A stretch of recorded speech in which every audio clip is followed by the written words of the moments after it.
หมู่คณะเก็บรายหับของงบประมาณให้ภาครัฐได้ในปีนี้ได้73 ล้านถ้าเทียบเป็นเปอร์เซ็นต์ก็เกินคาดหมายอยู่ได้120%ส่วนเรื่องงานป้องกันทราบป้องกันความสงบพวกเขาก็ได้เอาใจใส่นำพาพนักงานตำรวจกลุ่มบ้านลงกวดกาประจำการ24 ชั่วโมงพร้อมกันนั้นก็ได้ขึ้นบัญชีเป้าหมายเก็บกำเป้าหมายขึ้นมาศึกษาโฮมพร้อมผู้ปกครองภายในบ้านปัจจุบันนี้มีเป้าหมายทั้งหมด11 คนในจำนวน 3,458 คนคิดเป็นมูลค่าอยู่ภายในบ้านมีเป้าหมายเพียง 0.3% แล้วก็ได้ลงกวดกาติดตามพวกขี่รถดัดแปลงเสียงดังได้ถือว่าเกือบ100%เฮ็ดให้บ้านดงในโศกใต้มีความสงบโดยพื้นฐานส่วนเรื่องงานวัฒนธรรมสังคมนั่นแม่นพวกเขาก็ได้เอาใจใส่นำพาเฒ่าแก่พ่อแม่เฮ็ดลงตามฮีตของประเพณีและก็ได้ลงกวดกา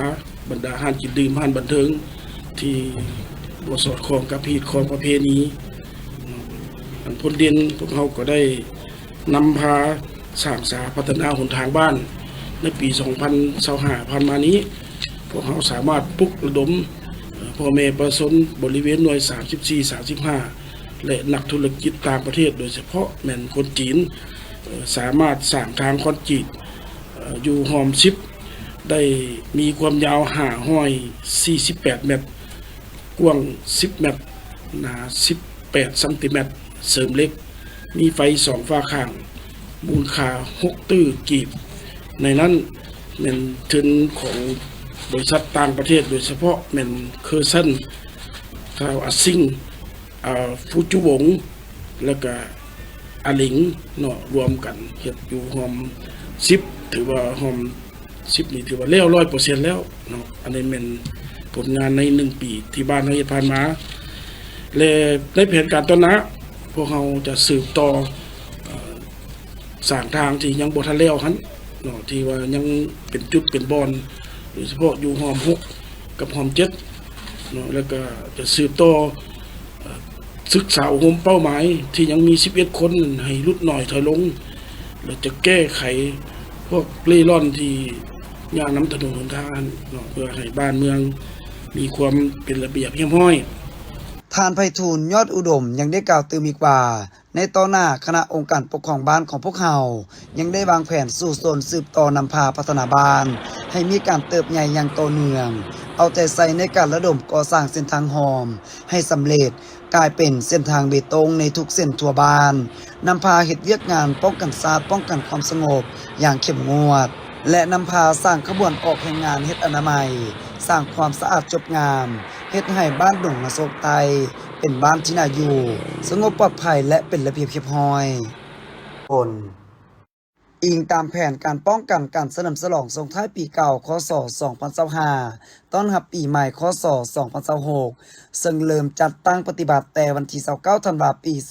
2025หาวันที่3มังกรปี2026แผนกตำรวจจราจรป้องกันความสงบแขวงได้สวมใส่ทางด้านกำลังพลพาหนะอุปกรณ์เทคนิควิชาเฉพาะเพื่อป้องกันประจำการตลอด24 ชั่วโมงอยู่จุดต่างๆภายในขอบเขตเทศบาลแขวงบุรีคำไซและได้แบ่งออกเป็น3เมือง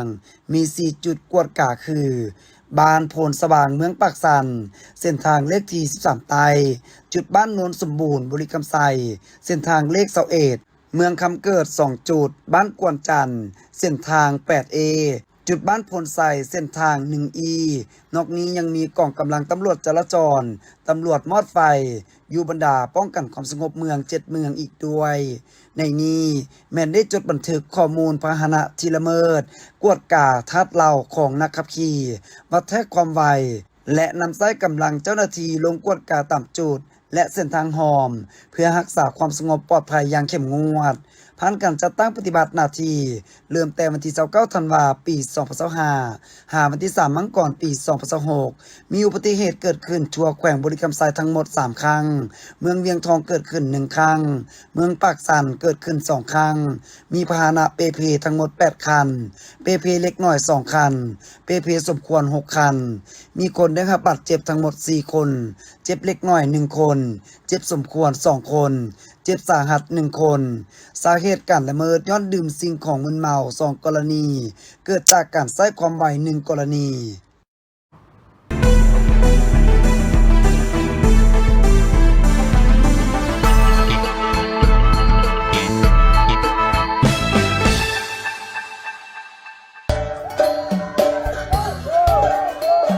การจัดงานบุญเกลอหรือบุญประเพณีของชนเผ่ากึโม1 ใน 3ของชนเผ่าใหญ่ของลาวเฮาแม่นจัดขึ้นในระหว่างเดือนเจียงหาเดือนยีซึ่งกงกับเดือนธันวาต่อใส่เดือนมังกรของทุกๆปีโดยงานบุญดังกล่าวนี้แม่นจัดขึ้นเพื่อเป็นการระลึกถึงเครื่องมืออุปกรณ์ที่ได้นำใช้เข้าในการผลิตจนสำเร็จเสร็จสิ้นพร้อมทั้งสมนาคารวะขออโหสิกรรมสิ่งของเหล่านั้นถ้าหากถูกล่วงเกินพร้อมทั้งเป็นโอกาสที่ญาติพี่น้องเพื่อนมิตรสหายผู้อยู่ใกล้อยู่ไกลมาพบปะสังสรรค์แลกเปลี่ยนบทเรียนซึ่งกันและกันเป็นการเฉลิมฉลองในโอกาสส่งท้ายปีเก่าต้อนรับปีใหม่เผ่ากึโมเป็นเผ่าหนึ่งที่มีฮีตของประเพณีและวัฒนธรรมอันดีงามมีเอกลักษณ์เฉพาะของตนเส้นมีภาษาปากเว้าความเชื่อถือการนุ่งถืออาหารการกินวิธีการดำรงชีวิตและอื่นๆที่ได้สืบทอดปฏิบัติกันมาหลายยุคหลายสมัยซื่อสัตย์เที่ยงธรรมดุหมั่นออกให้งานมีความสามัคคีกับเผ่าอื่นตลอดมามีมูลเสื้อหักซาดหักบ้านเกิดเมืองนอนและการจัดงานบุญเกลอของเผ่ากึโมในทุกๆปีแม่นเพื่อเป็นการอนุรักษ์และเสริมขยายฮีตของประเพณีอันดีงามของเผ่ากึโมเคียงคู่กับการพัฒนาเศรษฐกิจวัฒนธรรมสังคมให้มีความยืนยงและเป็นการเต้าโฮมความสามัคคีของประชาชนบรรดาเผ่าให้เป็นปึกแผ่นทั้งเป็นการปลูกจิตสำนึกให้แก่ลูกหลานได้รับรู้ได้เห็นฮีตของประเพณีของเผ่าที่ได้สืบทอดกันมาทั้งเป็นการส่งเสริมการท่องเที่ยวติดพันกับวัฒนธรรมวิธีการดำรงชีวิตของประชาชนบรรดาเผ่า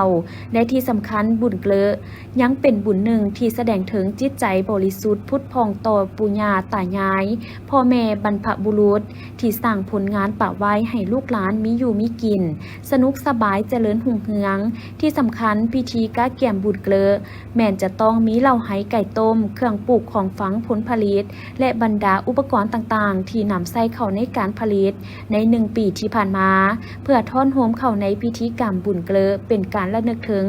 บุญคุณของบรรพบุรุษและระลึกถึงบุญคุณของเผือกมันอุปกรณ์การผลิตอุปกรณ์การทำมาหากินและอื่นๆนอกจากนี้ยังเป็นการวางแสดงผลงานความเอกอ้างทะนงใจต่อมากผลที่ตนเองหรือครอบครัวได้รับใน1 ปีที่ผ่านมาในนี้ได้ยกให้เห็นวิธีการจัดงานบุญอยู่ที่บ้านใหญ่ปากแสงเมืองปากแสงแขวงหลวงพระบางเป็นบ้านหนึ่งที่มีเอกลักษณ์ในการจัดตั้งปฏิบัติฮีตของประเพณี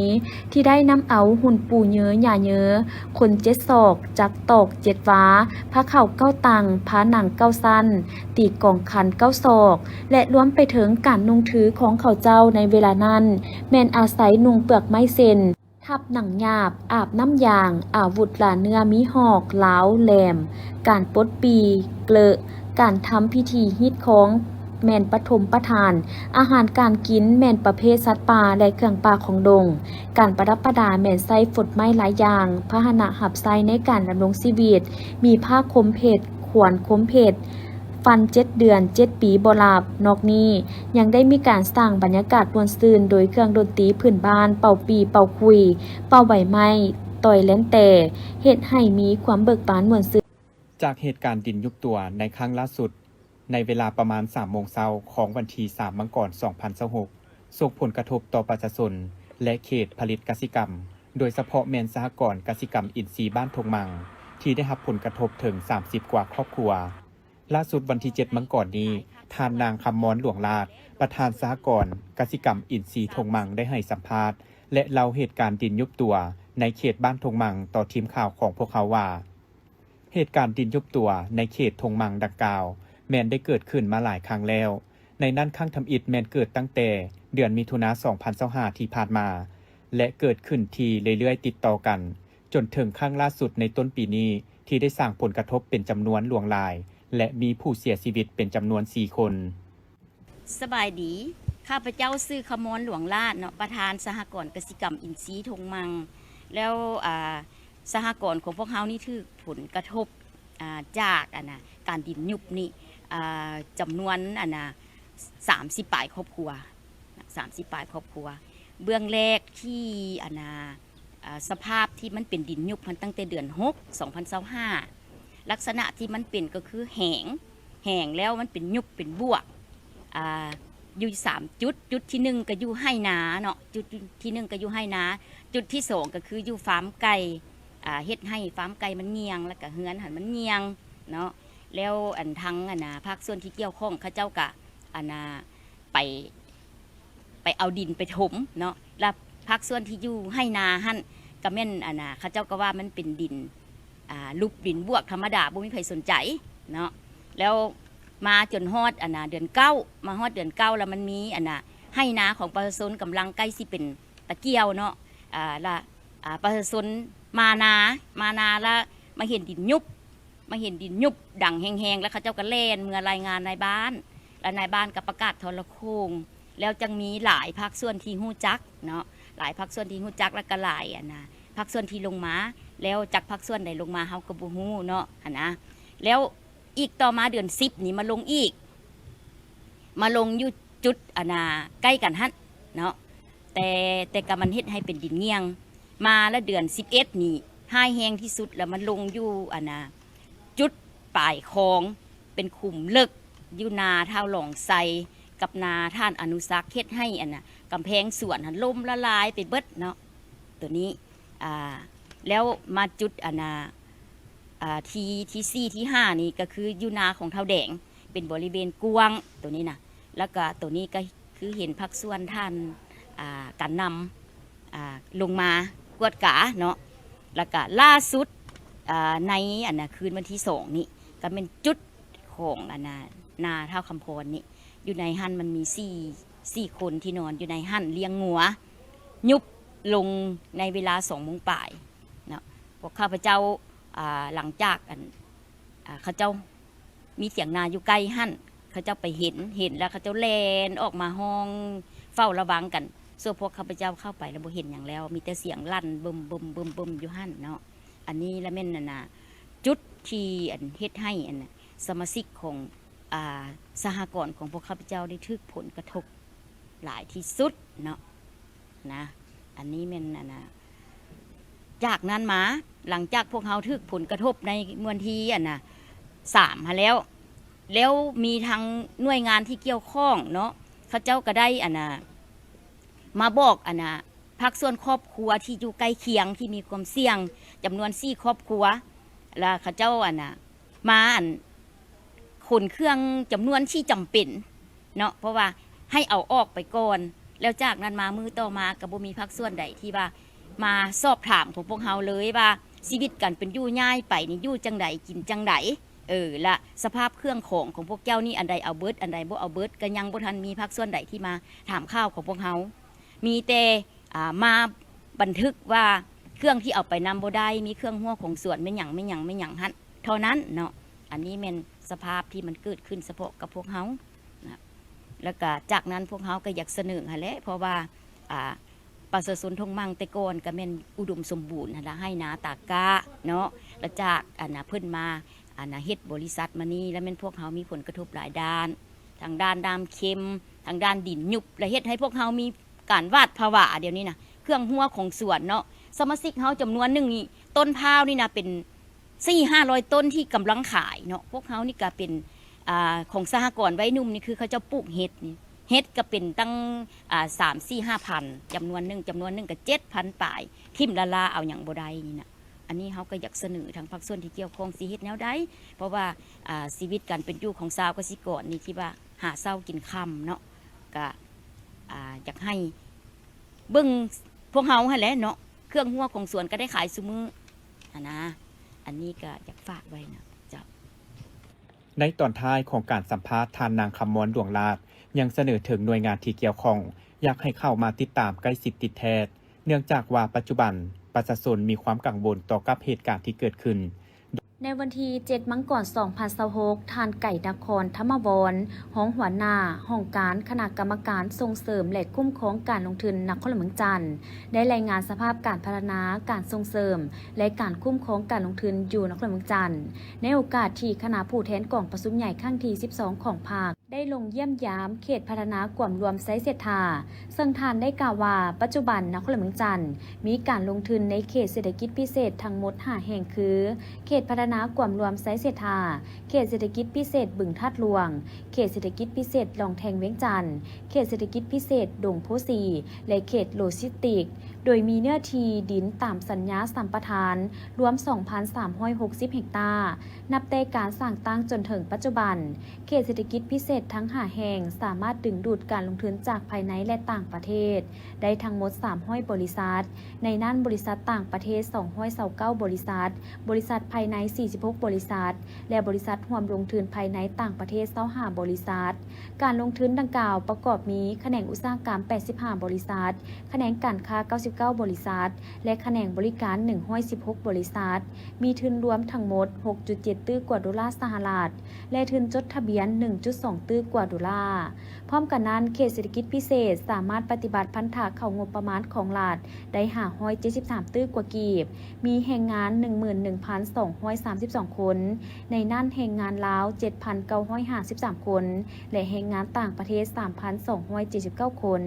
นอกนั้นยังสามารถส่งออกสินค้ามูลค่า 1.4 ตื้อกว่าดอลลาร์เซนเครื่องอิเล็กทรอนิกส์เครื่องนุ่งห่มเครื่องอุปกรณ์การแพทย์ผลิตภัณฑ์ยาอุปกรณ์ไฟฟ้าหัวอาหารสัตว์อาหารสำเร็จรูปเครื่องดื่มและอื่นๆนอกจากการลงทุนในเขตเศรษฐกิจพิเศษยังมีการลงทุนในแขนงสัมปทานและบัญชีควบคุม396โครงการโดยได้เซ็นสัญญาสัมปทาน42โครงการมูลค่าถึงกว่า 8,511 ตื้อกว่ากีบขั้นศูนย์กลางคุ้มครอง18โครงการมูลค่า 4,175 ตื้อกว่ากีบและขั้นนครหลวงจันทร์คุ้มครอง24โครงการมูลค่า 4,336 ตื้อกว่ากีบและนครหลวงจันทร์ยังได้เซ็นบทบันทึกความเข้าใจทั้งหมด35โครงการกิจการในบัญชีควบคุมได้ออกอนุญาตลงทุนจำนวน354โครงการรวมมูลค่าทุนจดทะเบียนทั้งหมด 9,689 ตื้อกว่ากีบขั้นศูนย์กลางคุ้มครองมี197โครงการและขั้นนครหลวงจันทร์คุ้มครองมี157โครงการจากนั้นท่านยังได้ผ่านทิศทางแผนการจัดตั้งปฏิบัติเวียกงานในต่อหน้าตื่มอีกวันที่7 มังกร 2026คณะผู้แทนกองประชุมใหญ่ครั้งที่12ของภาคได้ลงเยี่ยมยามและให้กำลังใจแก่ผู้ประกอบการในเขตพัฒนากลุ่มรวมไซเศรษฐาซึ่งให้การต้อนรับโดยท่านผู้วงคำสาวห้องเจ้าของนครหลวงจันทร์ท่านไก่นครธรรมวรห้องหัวหน้าห้องการคณะกรรมการส่งเสริมและคุ้มครองการลงทุนนครหลวงจันทร์พร้อมด้วยคณะผู้บริหารเขตพัฒนากลุ่มรวมไซเศรษฐาและพนักงานกรรมกรเข้าร่วมท่านผู้วงคำสาวได้ต่างหน้าให้แก่ห้องการคณะกรรมการส่งเสริมและคุ้มครองการลงทุนนครหลวงจันทร์กล่าวต้อนรับคณะผู้แทนบาคณะภาคองค์การปกครองนครหลวงจันทร์ร่วมกับคณะผู้บริหารและพนักงานกรรมกรในเขตพัฒนากลุ่มรวมไซเศรษฐานครหลวงจันทร์มีความยินดีและภูมิใจเป็นอย่างยิ่งที่ได้รับโอกาสอันแสนมีเกียรติจากการเดินทางมาเยี่ยมยามและให้กำลังใจของคณะผู้แทนกองประชุมใหญ่ของศูนย์กลางภาคการลงเยี่ยมยามครั้งนี้ถือเป็นเหตุการณ์สำคัญและเป็นเกียรติอันสูงส่งแก่พวกเขาทุกคนซึ่งเป็นการแสดงถึงความเอาใจใส่ความสนใจอย่างใกล้ชิดและการชี้นำพาอันแจ่มแจ้งจากศูนย์กลางภาคและรัฐบาลต่อเวียกงานพัฒนาด้านอุตสาหกรรมและเศรษฐกิจของนครหลวงจันทร์และของชาติเขตพัฒนากลุ่มรวมไซเศรษฐานครหลวงจันทร์ได้รับการสร้างตั้งขึ้นตามแนวทางนโยบายของภาคและรัฐบาลเพื่อเป็นแกนสำคัญในการดึงดูดการลงทุน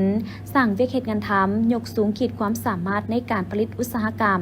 เพื่อปรับปรุงโครงสร้างเศรษฐกิจให้ทันสมัยและยืนยงภายใต้การนำพาอันสลาดสว่างของภาคการชี้นำพาของรัฐบาลและอำนวยความสะดวกจากแขนงการต่างๆเขตพัฒนากลุ่มรวมไซเศรษฐาแห่งนี้กำลังมีความก้าวหน้าอย่างต่อเนื่องในการพัฒนาพื้นฐานโครงสร้างเป็นเส้นทางระบบไฟฟ้าน้ำประปา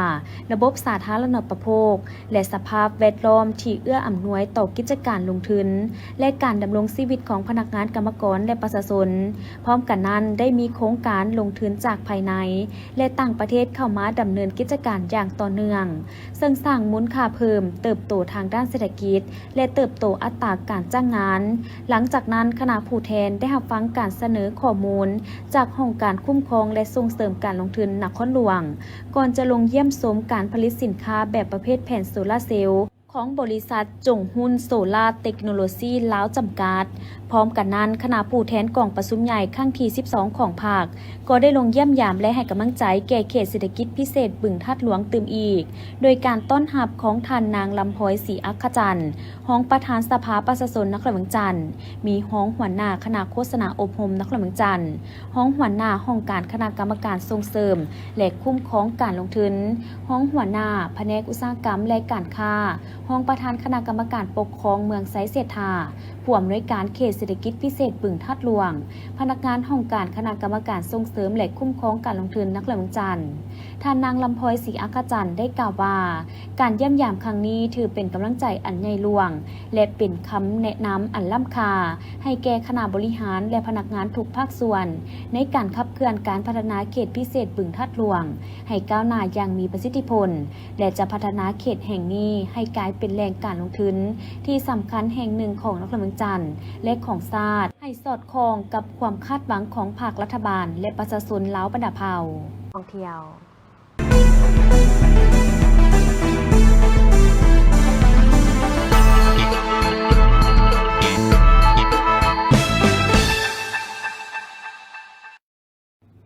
เมื่อฮอดยามฤดูหนาวส่งท้ายปีเก่าก้าวไปสู่ปีใหม่ในทุกๆปี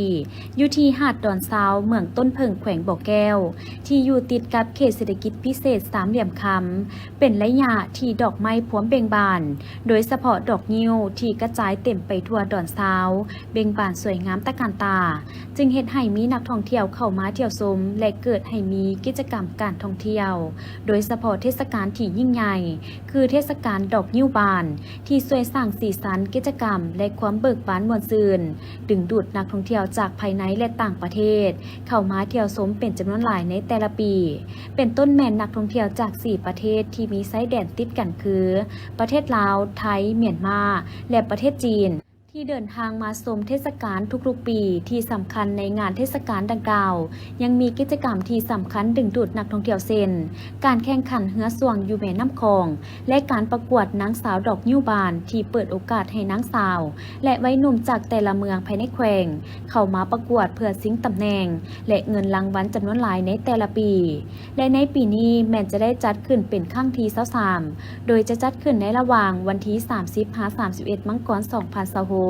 ซึ่งจัดขึ้นโดยแขวงบ่อแก้วและสภาบริหารเขตเศรษฐกิจพิเศษสามเหลี่ยมคำโดยมีกลุ่มบริษัทดอกนิ้วคำจำกัดเป็นผู้รับจัดงานจะจัดขึ้นอยู่เขตเศรษฐกิจพิเศษสามเหลี่ยมคำเมืองต้นเพิงแขวงบ่อแก้วงานเทศกาลดอกนิ้วบานปีนี้จะเป็นการผสมผสานระหว่างการค้าศิลปะและวัฒนธรรมพื้นเมืองโดยมีจุดประสงค์เพื่อจัดงานเทศกาลที่มีความหลากหลายโดยตลาดนัดวัฒนธรรมจะเริ่มต้นขึ้นในวันที่17 มังกรอยู่ดอนซาวจะมีการวางแสดงสินค้าผลิตภัณฑ์ท้องถิ่นจนฮอดท้ายเดือนเพื่อให้นักท่องเที่ยวได้รับประสบการณ์ที่ลึกซึ้งในวิถีชีวิตและวัฒนธรรมของลาวก็คือชาวแขวงบ่อแก้วโดยตั้งแต่วันที่30-31 มังกรแม้นจะได้มีการเฉลิมฉลองงานเทศกาลดอกนิ้วบานครั้งที่23อย่างยิ่งใหญ่จะมีกิจกรรมที่หลากหลายเป็นต้นแมนการประกวดนางงามนางสาวดอกนิ้วบานที่จะจัดขึ้นอยู่เวทีแสดงดอนซาวแสดงให้เห็นเสน่ห์ผู้หญิงลาวที่ทันสมัยและมีความงามแบบดั้งเดิมของลาวพร้อมกันนั้นอยู่โรงแรมดาวนิ้วคำจะมีการจัดวางแสดงศิลปะสากลสามเหลี่ยมคำสันติภาพที่เป็นการบันทึกการเปลี่ยนแปลงทางประวัติศาสตร์ผ่านมาศิลปะเผยแผ่วิสัยทัศน์ของการพัฒนาและสันติภาพนอกจากนั้นยังมีการแสดงศิลปะวัฒนธรรมลาวที่มีความเป็นเอกลักษณ์และงานคอนเสิร์ตลาวจีนความหักแพงสนิทสนมแบบครอบครัวเดียวกันก็จะได้จัดขึ้นอย่างครบถ้วนในฐานะที่เป็นหนึ่งในงานเทศกาลที่มีชื่อเสียงในทางภาคเหนือของลาวงานเทศกาลดอกนิ้วบานบ่เพียงแต่เป็นเวทีสำหรับการแสดงวัฒนธรรมที่หลากหลายของลาวเท่านั้นแต่ยังเป็นป่องเยี่ยมที่สำคัญสำหรับเขตเศรษฐกิจพิเศษสามเหลี่ยมคำเพื่อสื่อสารภาพพจน์ของความเป็นไมตรีจิตมิตรภาพที่ดีการเปิดกว้างและความก้าวหน้าที่ทันสมัยต่อโลกภายนอก อกปัจจุบันได้มีการก้าแก่มงานสำเร็จและมีความพร้อมเป็นที่เรียบร้อยแล้วสหายวรรณไสยซาตระกูลคณะประจำพรรคแขวงเลขาคณะบริหารงานพรรคนครปากเสแขวงจับประซักได้แสดงความรู้สึกในโอกาสเข้าร่วมกองประชุมใหญ่ผู้แทนทั่วประเทศครั้งที่ 12 ของพรรคประชาชนปฏิวัติลาวว่าต่างหน้าให้องค์คณะพรรคนครปากเสก็คือองค์คณะพรรคแขวงจำปาสักรู้สึกเป็นเกียรติและมีความภาคภูมิใจเป็นอย่างสูงที่ได้ต่างหน้าให้สมาชิกพรรคทั้งหมดเข้าร่วมกองประชุมใหญ่ในครั้งนี้พร้อมทั้งได้กล่าวเน้นถึงความเป็นเอกภาพสูงต่อบทรายงานการเมืองและห่างโครงการของพรรคที่ติดพันกันกับแผนพัฒนาเศรษฐกิจสังคมของรัฐบาลและจะนำเอาเนื้อในจิตใจที่ได้รับร้องเป็นเอกภาพในกองประชุมไปจัดตั้งพันขยายอยู่ในขอบเขตความรับผิดชอบที่ติดพันกับการจัดตั้งปฏิบัติเวียกงานของนครปากเสพร้อมเดียวกันนั้นก็จะสุกยุประชาชนบรรดาเผ่าภายในนครปากเสให้พร้อมจิตพร้อมใจการจัดตั้งพันขยายมติกองประชุมใหญ่ของพรรคในครั้งนี้ให้ปรากฏผลเป็นจริงตั้งหน้าให้ทั้งองค์คณะพรรคนครปากเสก็คือองค์คณะพรรคแขวงจำปาสักรู้สึกเป็นเกียรติและมีความภาคภูมิใจเป็นอย่างสูงที่ได้ตั้งหน้าให้สมาชิกพรรคทั้งหมดเข้าร่วมกองประชุมใหญ่ทั่วประเทศครั้งที่ 12 ของพรรคประชาชนปฏิวัติลาวในครั้งนี้ซึ่งมีความเป็นเอกภาพสูงต่อบทรายงานการเมืองห่างโครงการของพรรคติดพันกันกับแผนพัฒนาเศรษฐกิจสังคมของรัฐบาลซึ่งจะได้นำเอาเนื้อในจิตใจที่ได้รับห้องเป็นเอกภาพในกองประชุมนี้นำไปจัดตั้งพันขยายอยู่ในขอบเขตความรับผิดชอบที่ติดพันกันกับการจัดตั้งปฏิบัติของนครปากเสให้ปรากฏผลเป็นจริงตามระดับคาดหมายที่วางไว้ความเดียวกันนั้นก็แสดงความดีใจและก็จะได้สุขยู่ประชาชนบรรดาเผ่าภายในนครปากเสได้พร้อมจิตพร้อมใจกันในการจัดตั้งพันขยายมติของกองประชุมใหญ่ของศูนย์กลางพรรคในครั้งนี้ให้ปรากฏผลเป็นจริงในการรับฟังหัวข้อของบทรายงานเห็นว่าการสร้างทรัพยากรมนุษย์เพื่อเป็นทางแห้งกำลังแห้งให้แก่การพัฒนาเศรษฐกิจสังคมแม้นเป็นปัญหาที่สำคัญเพื่อเหตุให้การจัดตั้งปฏิบัติแผนพัฒนาเศรษฐกิจตามทิศสีเขียวยืนยงสหายวรรณไสยซาตระกูลยังได้กล่าวตื่มอีกว่าโดยรวมแล้วกองประชุมแมนดำเนินไปด้วยบรรยากาศที่ฝุดฟื้นมีการประกอบคำคิดคำเห็นจากขงเขตต่างๆที่แสดงให้เห็นถึงผลงานอันพ้นเด่นในการจัดตั้งปฏิบัติตัวจริงใน5 ปีผ่านมา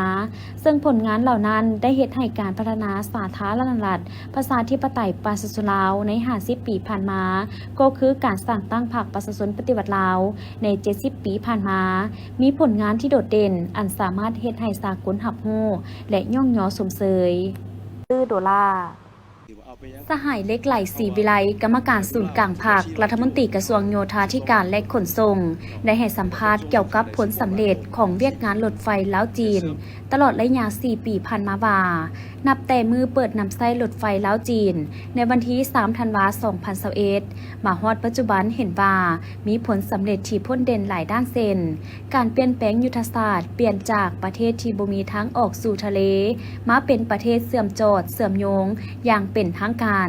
ซึ่งเป็นประวัติศาสตร์หน้าใหม่ของสาธารณรัฐประชาธิปไตยประชาชนลาวและประเทศลาวเป็นประเทศที่มีรถไฟความไวสูงก่อนหมู่ในบรรดาประเทศอาเซียนที่เสื่อมต่อกับสาธารณรัฐประชาชนจีนอันพ้นเด่นที่ยั่งยืนจัดแจงสามารถดึงดูดนักท่องเที่ยวเข้ามาสาธารณรัฐประชาธิปไตยประชาชนลาวได้ทั้งหมด 12.5 ล้านคนสร้างรายรับเงินตราต่างประเทศได้ 2.6 ตื้อดอลลาร์ซึ่งเห็นว่าระยะเปิดรถไฟลาวจีนนี้นับแต่วันที่3 ธันวาคม ปี 2021มาฮอดปีนี้ก็ครบรอบ4 ปีพอดี4 ปีเต็มเห็นว่าในระยะเปิดชีวิตก็เป็นการเปิดสังกัดใหม่จากประเทศที่แลนด์ล็อกเป็นประเทศแลนด์ลิงมีทางออกเสื่อมโยงเสื่อมจอดอย่างเป็นทางการเป็นประวัติศาสตร์หน้าใหม่ของสปป.ลาวหลายประเทศอาเซียนก็อิจฉาว่าเฮานี่มีรถไฟความไวสูงก่อนหมู่ในบรรดาประเทศอาเซียนแต่เสื่อมจอดกับสปป.จีนอีกอันนี้เป็นอันพ้นเด่นของพวกเฮาซึ่งอันพ้นเด่นที่ยั่งยืนเนี่ยจะแจ้งแม่นสามารถกระตุกสูงอยู่ดึงดูดนักท่องเที่ยวเข้ามาเที่ยวสปป.ลาวเฮาได้ทั้งหมดอยู่12.5 ล้านคน 12.5 ล้านคนแต่เป็นส่วนหนึ่งซึ่งประกอบส่วนสร้างเลยครับให้แกดึงดูดเงินตราต่างประเทศได้ 2.6 ตรีดอลลาร์อันนี้เป็นนักท่องเที่ยวสากลสามารถประคับประคองแก้ปัญหาแก้ไขเศรษฐกิจโดยเฉพาะปัญหาความยุ่งยากทางด้านเศรษฐกิจการเงินเป็นเฮาก็สามารถผ่านพาไปโดยดีอันผลเด่นอีกอันนึงก็เป็นกระบวนการขนส่งที่พวกเขาผ่านมาขนส่งผ่านหลายขอนหลายขันหลังจากมีรถไฟครับกระบวนการขนส่งสินค้าขนส่งโดยสารก็มีบรรยากาศฟุ่นโดยเฉพาะขนส่งเฉพาะพอเส้นทางรถไฟลาวจีนเวียงจันทน์คุนมิงมัน1,000 กว่ากิโลเมตรเฉพาะอยู่ลาวมี422 กิโลเมตรใน422 กิโลเมตรนี่ขนส่งผู้โดยสารมาฮอด4 ปีมาได้12 ล้านคนขนส่งสินค้าได้16 ล้านตันต่อมาฮอดปัจจุบันและในแนวทางเวียงจันทน์คุนมิงนี่ขนส่งผู้โดยสารได้62 ล้านคนเนาะแล้วขนส่งสินค้าได้72 ล้านตัน